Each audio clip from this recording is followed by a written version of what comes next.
Hi friends! Today I wanted to share with you guys a little bit about our renovation on our kitchen. So we did it about close to a year ago now. We started in December. Hi Katie, come here. Junior really likes to join me for these videos. He's so funny. I don't know if you guys watched the heirloom seed collection video, but he was the star in that video too. He's like sitting on my lap and making funny faces. So we started our kitchen renovation in December of 2017. So it was like, I want to say it was New Year's Eve. So it was the last day of December. And we both were here at home. We took the day off. And we had talked about doing the renovation for a while, but we just hadn't really gotten around to it. You gotta move over, mister. And we were just like, well, let's just take stuff down and start demoing, because if we don't do it, we're never going to. So that day we were just like, okay, let's go for it. So we started demoing, mostly taking the cabinets down, which was a little bit more of a process than we thought at the time. And I started drawing up a little plan. So I just briefly sketched out the plan for the kitchen. I'll show a bigger picture of this. I know it's kind of hard to tell, and it's not the best sketch in the world. It's definitely not the right perspective, but it did capture what I wanted to do. And there's just a couple little things we haven't done yet that we will get to. Those of you who have done renovations probably can relate to the fact that once you get about 80% to 90% done, there's little things that you just forget to do and you live with them. Oh my goodness, you're gonna need to get out of the picture. So there's little things that you just don't end up doing because it's done enough. So like things like finishing covering outlets, which is a safety hazard, I realize, but we want to do some open shelving over on the side of the sink. And like finishing caulking around the subway tile. Like we haven't completely finished that. So there's a bunch of little projects we haven't finished yet, but you get the picture. So today I just wanted to share a little bit about that project, our inspiration, and show you guys a little tour of our kitchen. The old kitchen was like old oak cabinets and hardware. You know, had a really old fridge. It's like 13 years old. Countertops were really gross, and the part that was the worst was the sink. The sink was really dirty. It was too dirty, you could never clean it. It was just always dirty, and it had like the grout had all worn off, and it was pretty bad looking. So we wanted to do a little overhaul. But of course, kitchen renovations can be really expensive. You know, I've heard of people doing them for like close to $30,000, and we didn't have anywhere near that kind of budget. We were just a couple $1,000s was our real budget. So we were a little limited in terms of funds and a little bit in space because the footprint is pretty small. But you know what? It works for us. There's two of us, and I think I like the idea of going back to having smaller spaces. So we started our renovation just the very end of December in 2017, and it only took us a few months, which was a surprise. In my mind, I wanted it to only be a few months, but I kind of thought we would procrastinate and it would be going for a long time. But we actually finished it pretty quick. And so we started with a demo, taking down all the cabinets, the upper cabinets, and then we worked on painting the space. It was like a medium dark blue.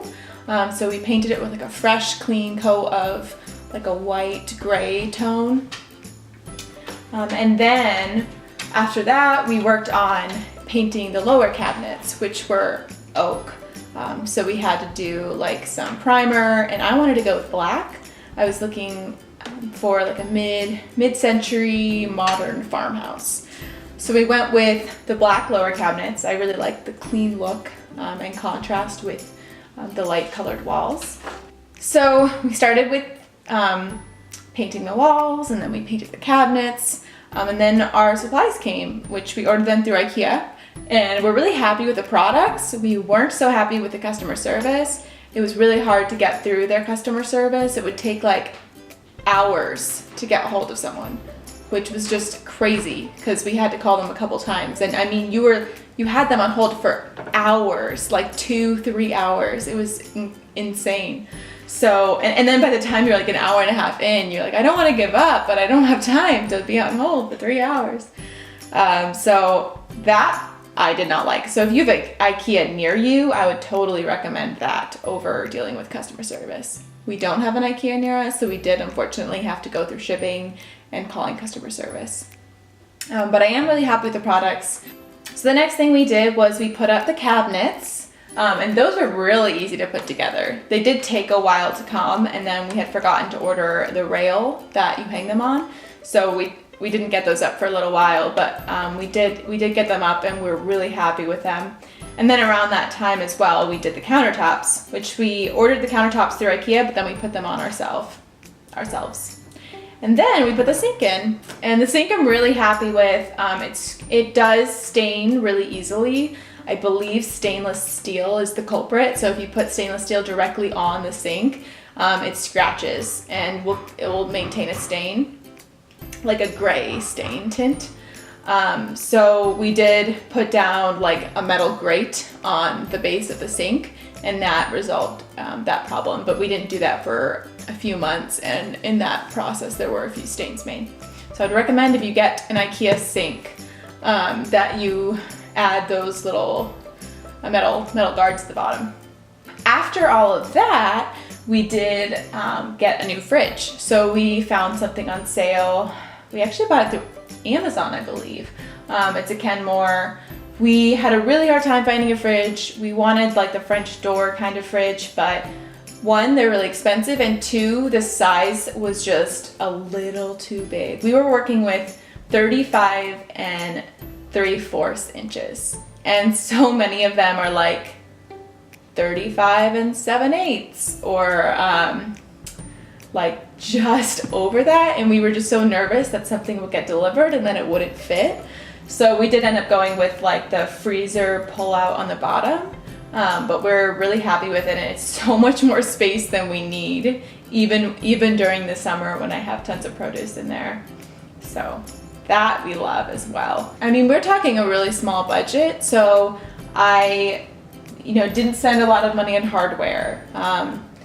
We found the hardware also through Amazon, and some of the pieces came bent and they were not the highest quality, but we used what was, and it does the trick. I mean, it looks pretty nice even if it isn't really fancy. One thing that I love that we did was a little like spice rack, and you can just kind of like hide it under the upper cabinets, and it also has little hooks on it, so I've enjoyed that a lot. So those are a few little detail touches that we did. So kind of a few things that we learned throughout this process is you don't have to do everything at once.